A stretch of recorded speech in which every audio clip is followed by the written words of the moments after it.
sayang, guru tercinta, tanpamu apa jadinya aku? Tak bisa baca tulis, mengerti banyak hal, guruku, terima kasihku.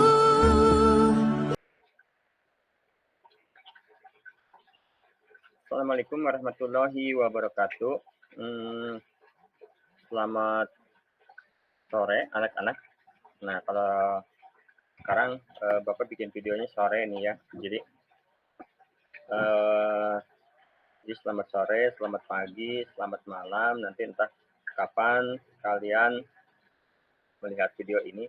Nah, ini adalah salah satu bentuk daripada Merdeka Belajar. Jadi kita dapat belajar kapan saja, di mana, jadi tak terbatas oleh tempat dan waktu. Baik,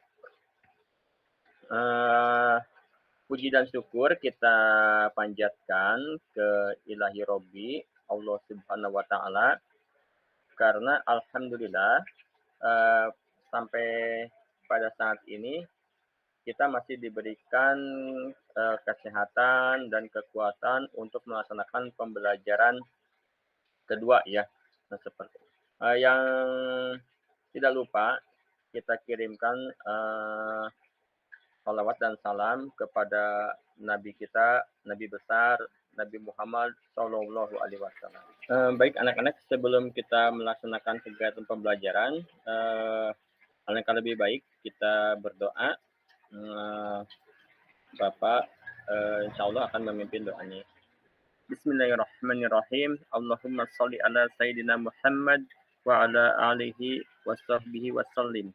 Allahumma inni asta'inuka wa as'aluka an taj'alani min ibadikas sholihin. Allahumma wafiqni li ta'atika wa tibai rasulika wal birri bi walidayya wa husni talaki mi masyaikhi. Allahumma ja'alni minal hukama'i mujawwadina bil ilmi ma'al istiqomati fi ibadatika wa husni syukrika birahmatika ya arhamar rahim. Bapak doakan semoga kalian bertambah soleh dan solehahnya ya, dan kalian mampu menjadi anak yang berbakti kepada orang tua, dan kalian menjadi anak yang bisa dibanggakan oleh orang tua kalian. Untuk mengawali pembelajaran ini, seperti biasa, Bapak akan memberikan sedikit motivasi. Kali ini motivasinya masih terkait dengan Leonardo da Vinci, yaitu ketika Leonardo da Vinci ini menganalogikan bahwa besi akan berkarat karena tidak dipakai. Jadi kalau besi itu tidak dipakai akan berkarat. Yang kedua, air yang akan kehilangan air yang akan kehilangan kejernihannya apabila air tersebut diam. Selanjutnya, air juga apabila suhunya rendah maka akan membeku. Nah, seperti ini. Ini adalah analogi yang dikemukakan oleh Leonardo da Vinci. Kalau kita kaji analogi ini cukup dalam sekali. Kita sebetulnya sebagai manusia memiliki potensi. Allah telah mengaruniai kita dengan telinga, pendengaran, mata untuk melihat, mulut untuk berbicara, kaki untuk berjalan, tangan. Pokoknya seluruh tubuh kita ini sebetulnya memiliki sebuah potensi. Nah, apabila potensi ini tidak digunakan untuk melakukan hal-hal yang baik, maka kita akan berdosa. Jadi yang pertama kita akan berdosa terhadap Tuhan, yang kedua adalah kita kita akan berdosa terhadap sesama manusia. Kenapa kita berdosa terhadap Tuhan? Karena segala potensi yang ada pada diri kita, kita tidak digunakan untuk melakukan hal-hal yang positif. Yang kedua, kenapa kita berdosa terhadap sesama manusia? Karena mungkin seharusnya saudara-saudara kita, teman-teman kita mendapatkan hal-hal yang positif yang ada pada diri kita. Tetapi karena kita tidak melakukannya, maka menjadi sebuah dosa gitu ya, seperti itu ya. Jadi silahkan wujudkan potensi yang ada pada diri kalian. Nah, gunakan semua fasilitas yang diberikan oleh Allah 100% semaksimal mungkin. Nah, jadi sebaik-baiknya manusia adalah yang bermanfaat bagi orang lain. Khairun nas anfa'uhum linnas. Nah, seperti itu ya. Jadi kalau menurut Nabi Muhammad, manusia itu diibaratkan ada yang seperti emas, ada yang seperti perak. Nah, ini sebetulnya kadang-kadang emas itu seperti terlihat lebih baik daripada perak, tapi pada kondisi tertentu emas ini tidak berguna. Justru yang berguna itu emas. Contoh misalkan Bilal. Bilal itu adalah seorang budak kulit hitam. Nah, tetapi pada kondisinya seorang budak itu adalah Bilal itu sangat mulia. Nah, seperti itu. Jadilah kalian yang terbaik pada situasi kalian. Kalau kita misalkan diuji oleh Allah tentang misalkan apa gitu ya. Nah, jadi kan itu sebuah kebaikan. Nah, seperti itu. Nah, mungkin itu saja motivasi yang diberikan pada saat ini. Baik, kita akan memulai pembelajarannya. Nah, kemarin kita sudah belajar tentang peta, tentang globe, tentang atlas. Kalian sudah tahu ya definisinya. Kenapa kita belajar peta, kenapa kita belajar globe, kenapa kita belajar atlas? Karena dengan ketiga hal tersebut, kita itu dapat mengetahui letak suatu daerah atau suatu wilayah. Oke, baik. Bapak izin share PTT ya, PPT. Baik, kita masih mengenai materi tentang peta dan letak Indonesia. Tujuan pembelajaran kita kali ini adalah mengetahui letak Indonesia secara astronomis. Itu adalah tujuan pembelajaran kita. Nah, kemarin kalian sudah belajar tentang peta. Jadi peta itu adalah gambar pada bidang datar dengan menggunakan skala. Ini adalah contoh peta. Yang selanjutnya, kemarin juga kalian sudah belajar tentang globe. Ini bentuk globe.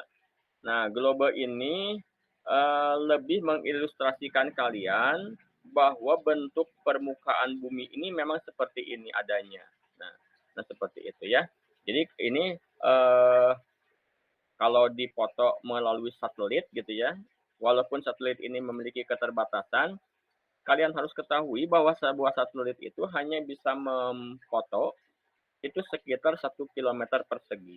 Nah, jadi fotonya nanti digabung-gabungkan, hasil gabungan foto-foto tersebut dapat menggambarkan bentuk permukaan bumi seperti ini. Nah, kalau dibuat model tiruannya, maka akan membentuk seperti globe seperti ini. Nah, seperti itu. Selanjutnya, kalian sudah belajar tentang atlas. Atlas juga merupakan kumpulan peta yang dibukukan. Jadi kalau peta-peta itu dibukukan, maka namanya akan menjadi sebuah atlas. Contohnya misalkan peta Indonesia, maka pasti di dalamnya ada kumpulan-kumpulan provinsi yang ada di Indonesia. Kalau peta dunia, berarti di dalamnya adalah kumpulan peta-peta negara-negara yang ada di dunia. Mungkin seperti itu ya. Nah, itu sekilas materi sebelumnya. Nah, sekarang letak Indonesia. Seperti sudah kalian ketahui bahwa letak Indonesia itu dapat dilihat secara astronomis, geografis, dan geologis. Nah, kalau astronomis yang kita akan pelajari sekarang ini merupakan letak suatu wilayah berdasarkan garis lintang. Nah, mungkin kalian pernah belajar di sekolah dasar garis khatulistiwa ya. Nah, itu merupakan seperti garis lintang. Jadi garis yang melintang dari barat ke timur. Kalau garis khatulistiwa kan garis yang membelah bumi menjadi dua bagian yang sama. Jadi kalau misalkan ada sebuah bola, terus kita belah di tengah-tengah, nah itulah merupakan garis khatulistiwa. Jadi kalau dibelahnya menjadi dua bagian yang sama. Nah, itu adalah garis khatulistiwa. Nah, sedangkan kalau garis bujur itu adalah garis yang membujur dari utara ke selatan. Nah, seperti itu ya. Jadi dari atas ke bawah. Nah, apa fungsi garis lintang dan apa itu fungsi garis bujur kita akan pelajari pada pertemuan kali ini. Nah, kalau letak geografis mungkin kita akan bahas pada pertemuan berikutnya, yaitu adalah letak suatu daerah yang sebenarnya. Nah, kalau geologis itu adalah letak suatu daerah berdasarkan jenis batuan. Karena kita ini kan dilalui oleh dua jalur pegunungan, yaitu adalah jalur pegunungan Mediterania dan pegunungan Sirkum Pasifik. Nanti kita akan juga pelajari pada pertemuan-pertemuan berikutnya. Mungkin seperti itu. Baik anak-anak, kita akan belajar letak Indonesia secara astronomi. Nah, kalau kita lihat letak Indonesia secara astronomis itu berada pada 6 derajat lintang utara. Nih, garis lintangnya ya. Ada 6 derajat lintang utara sampai 11 derajat lintang selatan. Mana saja itu? Oke, baik kita bahas. 6 derajat lintang utara, kalau utara itu posisinya berada di atas. Berarti ini ada 6 derajat lintang utara. Nah, kita tarik garis lurus di sini, maka wilayah Indonesia yang paling atas itu berada pada posisi 6 derajat lintang utara. Nah, kalau 0 ini adalah garis ekuator atau yang disebut dengan garis khatulistiwa. Nah, seperti itu ya. Lalu 11 derajat lintang selatan. Jadi posisi Indonesia yang berada paling bawah ini berada pada posisi 11 derajat lintang utara. Nah, ini ini 11 derajat lintang utara, bisa dilihat ya kursornya berubah. Maka letak Indonesia paling utara berada di wilayah ini. Nah, seperti ya. Lalu selanjutnya 95 derajat bujur timur. Nah, berarti Indonesia bagian paling barat, nah ini berada pada posisi 95 derajat bujur timur. Nah, kenapa disebut bujur timur? Tidak bujur barat? Nah, karena letak Indonesia itu pada belahan bumi bagian timur. Nah, jadi sekali lagi Bapak tekankan, kenapa ini bujur timur, tidak bujur barat, karena posisi Indonesia itu berada pada belahan dunia bagian timur. Ya. Selanjutnya, Indonesia itu terletak antara 141 bujur timur. Nah, ini bisa ditarik garis seperti ini. Nah, ini adalah posisi Indonesia pada 141 bujur timur. Itulah letak Indonesia secara astronomis. Tolong kalian hafal ya letak astronomis Indonesia. Jadi yang pertama 6 derajat lintang utara, 11 derajat lintang selatan, 95 bujur timur, dan 141 bujur timur. Nah, seperti itu ya. Baik. Nih, kalau Bapak ilustrasikan nih, misalkan kita analogikan, kita mengukur misalkan seorang tubuh manusia nih, supaya dapat mengilustrasikan. Ini misalkan posisi rambut. Nah, posisi rambut berarti kan paling atas. Anggap saja ini bagian utara berarti. Nah, bagian utara berarti pakaian paling atas. Nah, posisi Indonesia paling atas, paling utara itu berada di Pulau W, Provinsi Aceh. Nah, ini adalah merupakan wilayah Indonesia paling utara. Nah, selanjutnya, kalau bagian selatannya, yang tadi 11 derajat lintang selatan, itu berada di Pulau Rote atau Nusa Tenggara Timur. Nah, ini adalah posisi Indonesia paling bawah. Selanjutnya, Indonesia paling barat, itu berada pada di Pulau Bere atau Provinsi Aceh yang terletak pada 95 bujur timur. Nah, tolong perhatikan ya, bujur timur bukan bujur barat. Nah, sedangkan Indonesia paling timur itu berada pada posisi 141 bujur timur. Nah, baik, sekarang kita bahas kenapa Indonesia itu berada pada 95 bujur timur dan 141 bujur timur. Jadi 95-nya Pak, kenapa tidak bujur barat gitu ya, tetapi bujur timur. Kita lihat di sini, ini adalah merupakan peta dunia, anak-anak. Nih, ini merupakan peta dunia. Nah, kalau titik nolnya garis bujur atau kita sebut dengan garis meridian. Nah, kursornya ini bergerak ya. Nah, ini adalah merupakan garis meridian. Nah, garis meridian ini membelah bumi menjadi dua bagian. Ada bagian sebelah barat, ada bagian sebelah timur. Nah, bagian sebelah barat ini adalah di sebelah kiri. Jadi ini kalau kalian lihat, ini merupakan benua Amerika. Jadi benua Amerika ini membujur dari utara ke selatan, merupakan ini benua terluas yang kedua. Nah, ini berada pada posisi wilayah barat. Nah, sedangkan wilayah bumi bagian timur, nah ini bagian timur. Di sini ada benua Asia, ada benua Australia, ada sebagian benua Afrika, ada sebagian benua Eropa. Jadi benua yang terbelah menjadi bagian sebelah barat dan bagian sebelah timur adalah dua benua. Nah, ini. Dari ini nih. Kursornya bergerak kan? Nah, ini seperti itu ya. Nah, garis titik nol waktu ini berada dari kota Greenwich. Sekali lagi, garis nol waktu, titik nol waktu itu berada di kota Greenwich di London di Inggris. Nah, seperti ini. Nah, kalian lihat peta Indonesia, nih peta Indonesia nih, yang Bapak tunjukkan melalui kursor, berarti wilayah Indonesia ini berada pada belahan bumi bagian timur. Kenapa? Makanya di sini ditulisnya 95 bujur timur dan 141 bujur timur. Tidak 95 bujur barat dan 141 bujur barat. Bujur timur.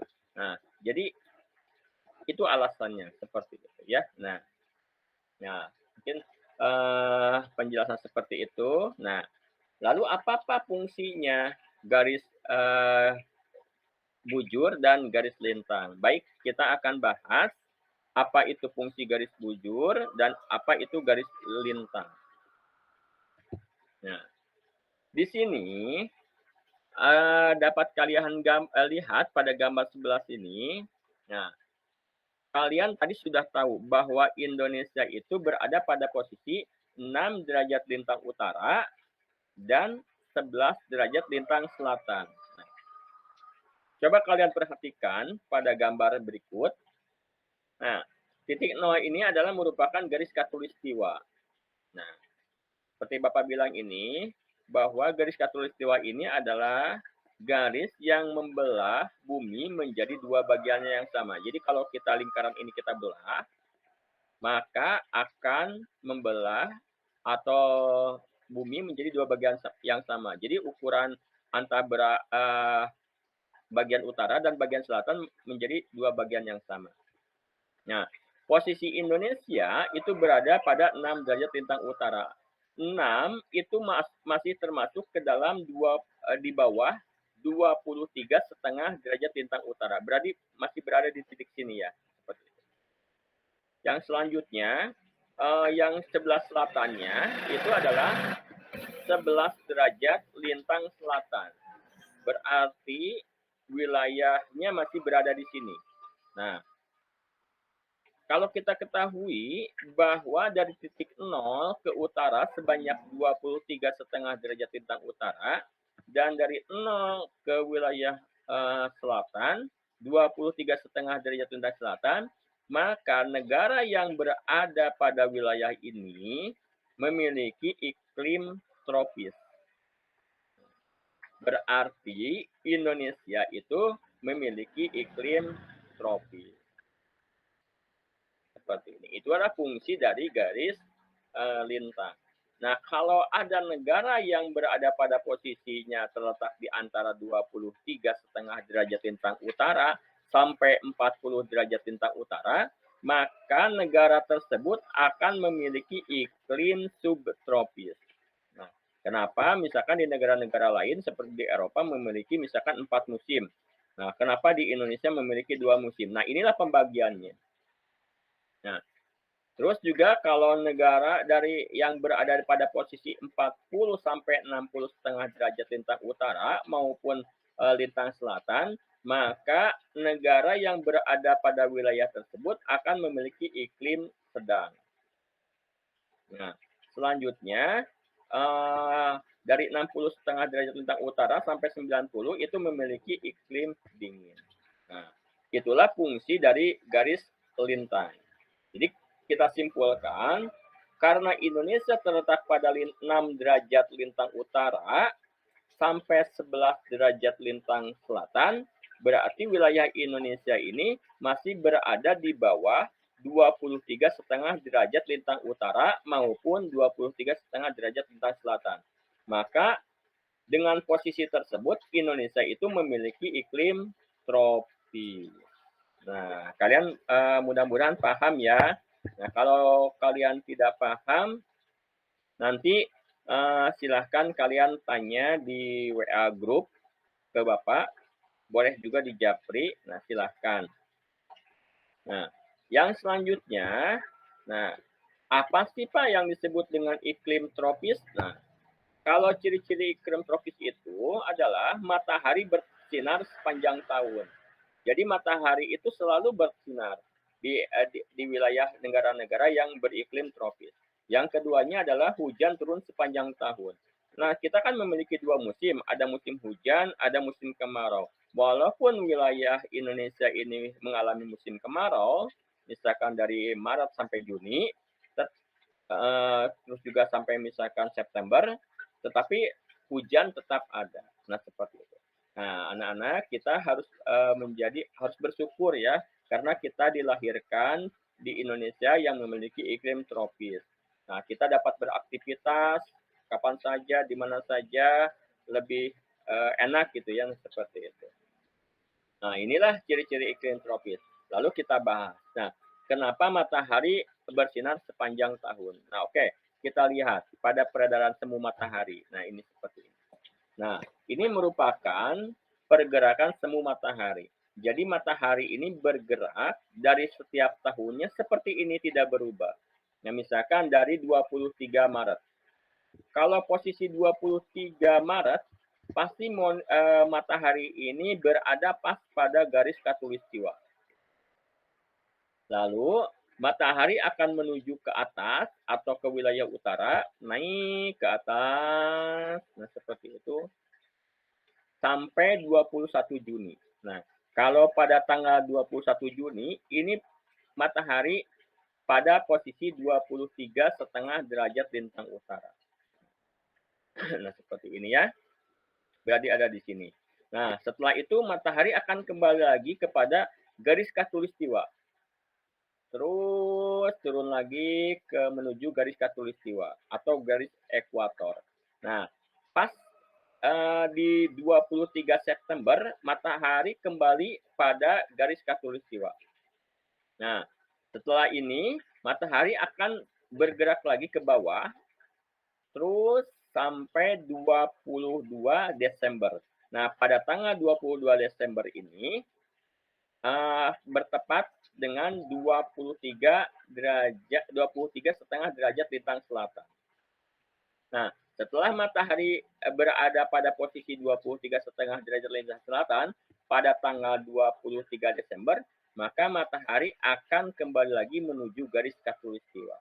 Nah, jadi anak-anak setiap tahunnya matahari ini bergerak pasti terus seperti itu, tidak akan mengalami perubahan. Nah, seperti itu. Lalu bagaimana posisi letak Indonesia? Karena tadi letak Indonesia kalian sudah tahu ya, 6 derajat lintang utara dan 11 derajat lintang selatan ini. Berarti Indonesia ini berada pada posisi bagian ini yang biru, warna biru ini ya. Nah, ini biru. Jadi Indonesia, posisi Indonesia ini selalu dilalui oleh matahari karena berada pada peredaran semu matahari. Nah, jadi otomatis matahari akan selalu bersinar di negara-negara yang beriklim tropis, termasuk Indonesia. Nah, itu kenapa alasannya bahwa matahari itu selalu bersinar sepanjang tahun. Oke, baik.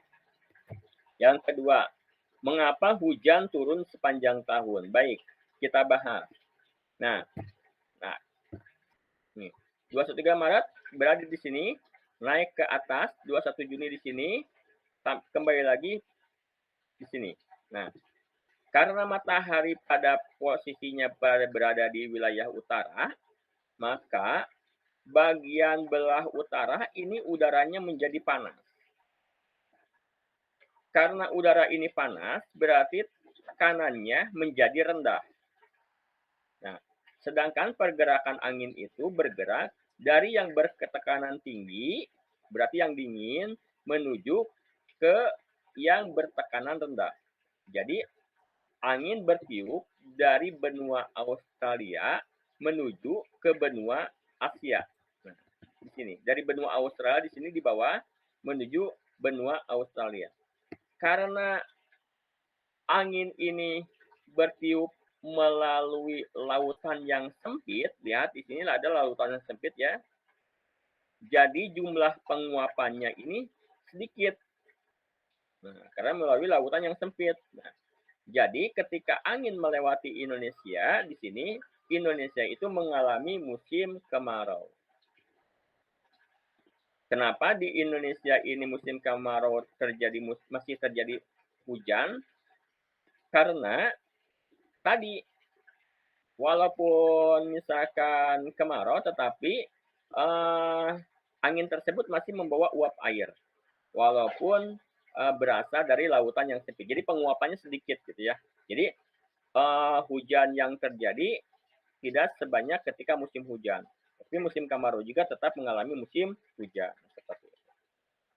Nah, sekarang kita lihat dari 23 September ke 2 Desember sampai 23 Maret. Ya. Kalau 23 September berada dari garis khatuliwa sampai 22 Desember berarti matahari berada pada posisi sebelah selatan. Berarti di sini nih ya, matahari berada di sini, otomatis angin akan bertiup, berarti di sini tekanan udaranya rendah. Karena matahari berada di sini ya. Karena panas berarti tekanan udaranya rendah. Maka angin bertiup dari yang bertekanan tinggi, berarti dari benua Asia menuju ke benua Australia. Nah, di sini angin tersebut melalui lautan yang sangat luas. Ini di sini, Samudra Pasifik ya, nah, seperti itu ya. Nah, karena melalui lautan yang luas, berarti jumlah penguapan airnya cukup banyak. Nah, seperti itu. Jadi angin yang bertiup dari benua Asia ke benua Australia ini membawa uap air yang cukup banyak. Sehingga ketika melewati Indonesia, terjadilah Indonesia ini mengalami musim hujan.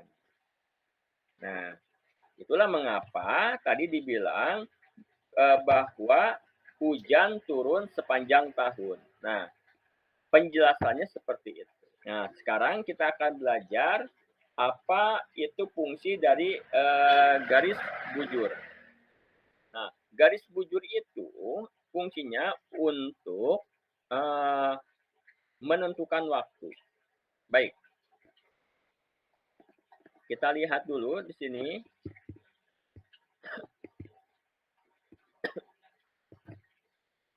Kembali lagi kepada gambar ini, peta ini. Lihat, ini adalah garis meridian. Garis meridian ini adalah garis titik nol waktu. Tadi ya berada di kota Greenwich, yaitu berada di London atau di Inggris. Nah, setiap bergeser garis ini sebesar 15 derajat, maka wilayah tersebut dengan wilayah yang selanjutnya itu akan mengalami perbedaan waktu sebesar 1 jam. Kenapa? Nah, Bapak jelaskan cara perhitungannya. Nih, kalau kalian lihat, nih, kalau kalian lihat bentuk bumi ini kan lingkaran. Nah, ilustrasikan. Berarti derajatnya adalah 360. Ya, 360. Sedangkan satu hari ini memiliki waktu sebanyak 24 jam. Jadi kita tinggal bagi saja 360 dibagi 24, nih yang ini 360 dibagi 24, maka jumlahnya adalah 15. Jadi setiap bergeser 15 derajat, maka waktunya juga akan bergeser sebesar 1 jam. Nah, itulah adalah perhitungan perhitungan waktunya. Ya.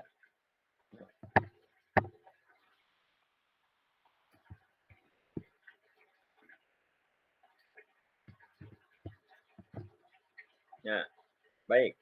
Lalu kenapa Indonesia ini memiliki waktu 3 bagian? Jadi ada Indonesia bagian barat, ada Indonesia bagian timur, tengah, dan ada Indonesia bagian timur. Baik, kita hitung saja gampang.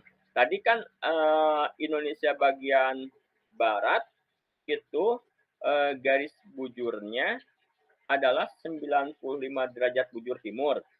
Sedangkan bagian timurnya adalah 141 bujur timur. Jadi tinggal dikurangi saja. 141 dikurangi dengan 95, maka sebesar 46. Nah, 46 tersebut dibagi menjadi 3. Dibagi menjadi 15. Maaf. Dibagi menjadi 15, maka hasilnya adalah 3. Jadi Indonesia ini memiliki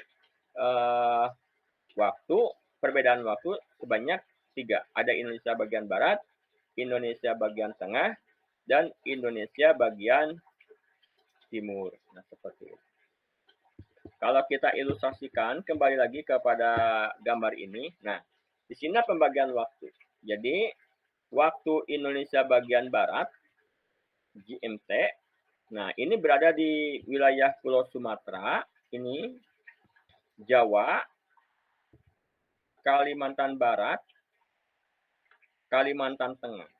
Nah, ini adalah merupakan wilayah Indonesia pada bagian barat, atau kita sebut dengan WIB. Nah, kalau Indonesia bagian tengah, itu ada Sulawesi, Kalimantan Selatan, Kalimantan Timur, nah, dan sekitar wilayah ini, NTT dan sebagainya. Itu berada pada wilayah Indonesia kita, Indonesia bagian tengah. Dan selanjutnya ada Indonesia bagian timur. Nah, di sini. Berarti ini adalah merupakan wilayah Indonesia bagian timur. Nah, itulah pembagian waktu. Jadi tadi 141 dikurangi 95 di sini berarti adalah ini derajatnya adalah 46. 46 dibagi 3 berarti menjadi 46 dibagi 15 berarti menjadi 3. Jadi wilayah barat, wilayah tengah, dan wilayah timur. Nah, kalau kalian mau detailnya, pembagian waktu WIB, WITA, dan WIT, ini ada pada kolom gambar ini. Jadi, yang berwarna merah itu merupakan WIB. Nih ada, di sini ada dari Sumatera, Jawa, Madura, Kalimantan Tengah, Kalimantan Barat, Nah, wilayah ini memiliki selisih waktu kurang lebih 7 jam dari titik nol waktu. Jadi dari kota Greenwich itu kalau menuju Indonesia bagian paling barat itu adalah memiliki perbedaan 7 jam. Kalau Indonesia bagian tengah itu terdiri dari Pulau Bali, Nusa Tenggara Barat, Nusa Tenggara Timur, Sulawesi, pulau-pulau dan sekitarnya. Ini merupakan wilayah Indonesia bagian tengah.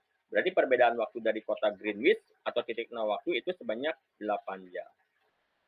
Nah, selanjutnya, waktu Indonesia bagian timur itu berada pada Maluku, Papua, dan wilayah ini memiliki selisih waktu kurang lebih 9 jam dari kota Greenwich Mean Time atau GMT.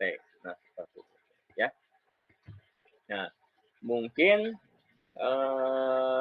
pada pertemuan kali ini materinya sampai di sini. Nah, kalau kalian mau menanyakan sesuatu sama Bapak, kalau kurang mengerti, nah kalian bisa bertanya silahkan baik melalui WA grup ataupun melalui Japri boleh. Nah, seperti itu ya. Jadi kita simpulkan bahwa pertemuan kali ini kita telah belajar letak Indonesia secara astronomis. Jadi letak Indonesia berdasarkan garis lintang dan garis bujur. Nah, garis lintang itu seperti yang sejajar dengan garis khatulistiwa atau garis ekuator. Nah, jadi membentang dari barat ke timur. Sedangkan kalau garis bujur itu adalah garis yang secara vertikal, yaitu dari utara ke selatan. Nah, terus juga kalian sudah belajar apa fungsi itu garis lintang.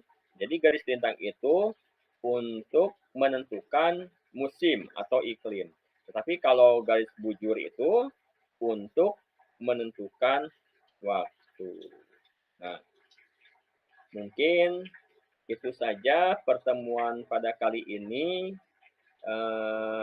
Silahkan kalian pahami video ini sebaik-baiknya. Seperti tadi, tolong maksimalkan potensi yang ada pada diri kita ya. Gunakan potensi-potensi yang ada di diri kalian untuk hal-hal yang positif.